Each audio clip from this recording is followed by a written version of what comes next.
Hello guys, so in today's video I'm gonna show you how to fix Instagram black background or the black screen easily and fast. First thing guys, open the settings and then go to the apps manager.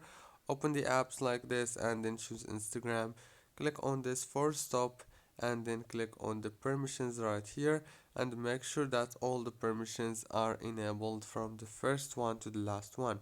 After that, go back, click on the storage right here and click on this clear data and clear cache, and then click on the power usage details and click down here on this force stop to stop running the CPU or the power analysis.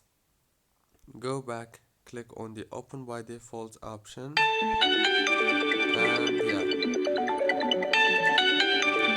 that's it guys. Don't forget to like, subscribe. Thank you for watching this tutorial until the very end.